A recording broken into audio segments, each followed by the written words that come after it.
Hello everyone.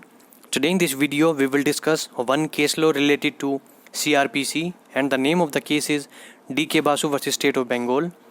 इस case के fact ऐसे हैं, इसमें D.K. बासु जो एक एग्जीक्यूटिव चेयरमैन है लीगल एड सर्विस जो कि एक non profit organisation west Bengal में है, उसके चेयरमैन है D.K. बासु।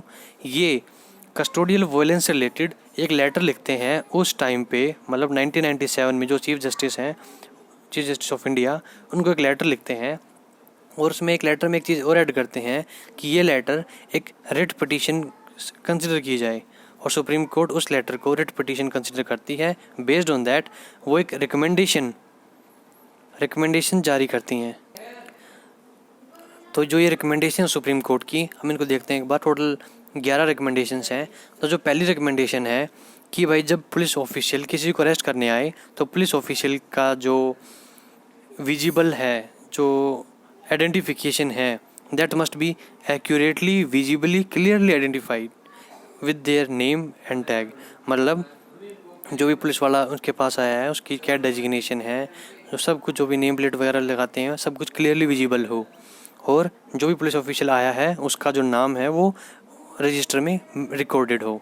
ये होगी पहली, ठीक है। मतलब उसकी ऑफिशियल नाम वगैरह उसका सब कुछ रिकॉर्ड में चढ़ाओ और क्या डेजिग्नेशन है वो सब कुछ क्लियरली विजिबल हो। दूसरा बोलता है कि वो अपने साथ एक मेमो लेके आएंगे। उस मेमो में एक विटनेस जो हो सकता है कौन, उसका फैमिली मेम्बर हो सकता है या फिर कोई एक ऐसा रेस्पेक्टेबल पर्सन जो उसकी लोकेलिटी में रह रहा है, ठीक है ना, जहाँ पे उसको अरेस्ट करने आए उस लोकेलिटी का कोई भी रेस्पेक्टेबल पर्सन या फिर कोई फैमिली मेम्बर, वो उस पर साइन करेंगे उस मेमो के ऊपर कि भाई ये आदमी ये हमारी प्रेजेंस में अरेस्ट कर लिया गया है, ठीक है। ये हो गया सेकंड। और सेकंड में एक चीज़ और है कि जो मेमो है उसके ऊपर साइन करेगा कौन, अरेस्टी, जिसको जो अक्यूज्ड है मेनली उसको वो साइन करेगा और उसके ऊपर जो टाइम और डेट ऑफ अरेस्ट भी लिखा जाएगा कि इस तारीख को मैं अरेस्ट हूँ, यहाँ पे साइन मारेगा अपने, ठीक है।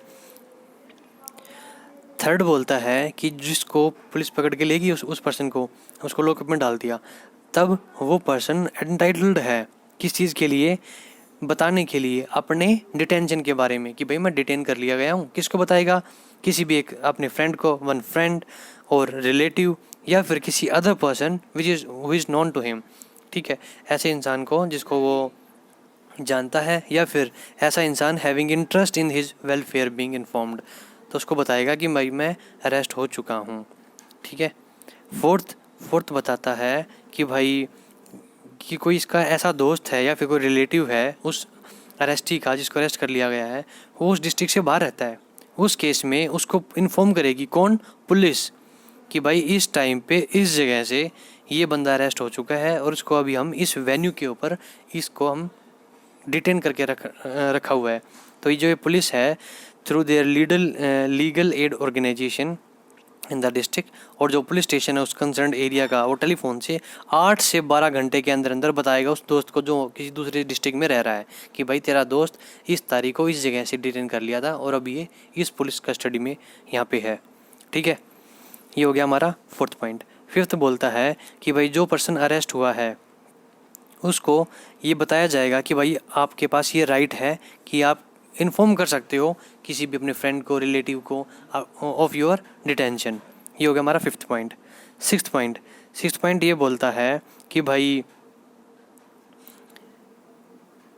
जो डायरी, एक ऐसी डायरी होगी जो पुलिस मेंटेन करेगी, a diary at the place of detention, कि भाई हम एक डायरी मेंटेन करेंगे जिसके अंदर आप लोग उसका, जिसको आपने अरेस्ट किया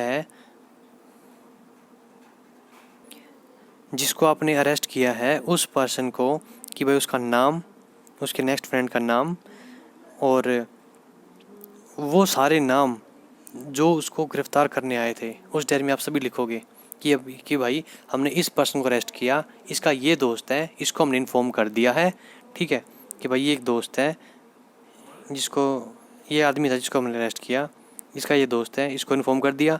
और इस बंदे को अरेस्ट करने के लिए 1 2 3 4 ये 4 पुलिस ऑफिशियल आए थे, उन सभी का रिकॉर्ड जो है एक डायरी में मेंटेन किया जाएगा। ये छठा पॉइंट है। 7th कि भाई जिसको अरेस्ट कर लिया गया है उसका एक एग्जामिनेशन होगा। कैसा? सिंपल इंस्पेक्शन एक इंस्पेक्शन रिपोर्ट या इसको बोलते हैं इंस्पेक्शन मेमो रिपोर्ट किया जाएगा, जिसमें ये चेक किया जाएगा कि भाई उसके at the time of his arrest कोई मेजर या माइनर इंजरी तो नहीं है, ठीक है। और जो वो मेमो होगा, जो रिपोर्ट होगी कि भाई इंजरी है या नहीं है, वो साइन किया जाएगा, जिसका जो एक्यूज था उस टाइम पे अरेस्टी और पुलिस ऑफिसर साइन करेंगे उसके ऊपर। 8th पॉइंट कि जो अरेस्टेड पर्सन था, अरेस्टी, उसका मेडिकल एग्जामिनेशन होगा by a train doctor after every 48 hours. हर 48 घंटे के बाद उसका एग्जामिनेशन होता रहेगा, ठीक है, बाय डॉक्टर। वो डॉक्टर कौन सा होगा? एक ऐसा पैनल होगा जो director general of health service हो किसी पर्टिकुलर स्टेट का, वो नोटिफाई करेगा कि भाई इस डिस्ट्रिक्ट, जैसे डिस्ट्रिक्ट D1 मान लेते हैं, डिस्ट्रिक्ट D2, कि डिस्ट्रिक्ट D1 के अंदर ये पैनल है, यदि कोई भी आदमी यहाँ पे अरेस्ट होके, यहाँ पे डिटेन होके आता है, यहाँ पे कस्टडी में आता है, तो इसका मेडिकल ये पर्टिकुलर डॉक्टर्स करेंगे। तो वो डॉक्टर 48 घंटे के बाद, हर एक 48 घंटे के बाद उसका मेडिकल एग्जामिनेशन करते रहेंगे, ठीक है। 9th बताता है कि भाई जो भी ये मेमो ऑफ अरेस्ट है और जो भी इन्फॉर्मेशन हमें अभी डिस्कस की, इस सभी की कॉपी एक जो इलाका मजिस्ट्रेट होगा उसके पास फॉरवर्ड कर दी जाएगी फॉर हिज रिकॉर्ड। 10th बोलता है कि भाई जो अरेस्टी होगा, he is permitted to meet his lawyer during investigation, कि भाई वो अपने लॉयर से मीट कर सकता है, मिल सकता है ड्यूरिंग द इंटरोगेशन, दो not through out the interrogation. ये नहीं कि हर टाइम पे ही वो उससे मुलाकात करता रहे, लेकिन he is authorised, he may be permitted, उसको ऐसा अलाउ किया जा सकता है to meet his lawyer during interrogation.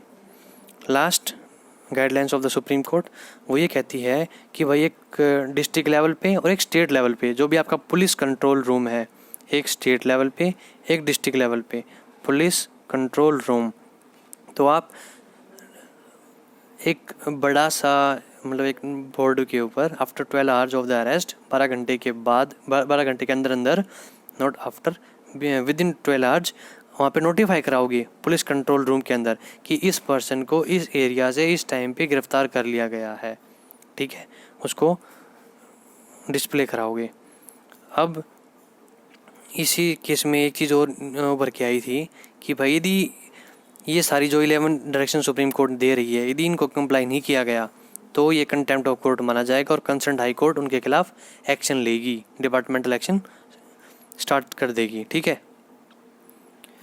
और सुप्रीम कोर्ट कहती है कि जितने भी ये गाइडलाइंस 11 हमने ये DGPs, जितने भी स्टेट के DGP हैं और होम सेक्रेटरी हर एक स्टेट के, हमने इन सभी को ये 11 गाइडलाइंस जो डायरेक्शन से फॉरवर्ड कर दी हैं। अब ये उनका काम है, it's their obligation to circulate the same to every police station under their charge. अब ये उनका काम है और हम ऑल इंडिया रेडियो पे इसको ब्रॉडकास्ट करवा देते हैं और same on the television at the Doordarshan के ऊपर भी हम इसको डिस्प्ले करवा देते हैं for the public at large, ठीक है, ताकि वो अवेयरनेस हो जाए उनके अंदर कि भाई हमारे पास ये राइट्स हैं। तो इस केस में इतना ही था, ठीक है। So see in the next, thank you.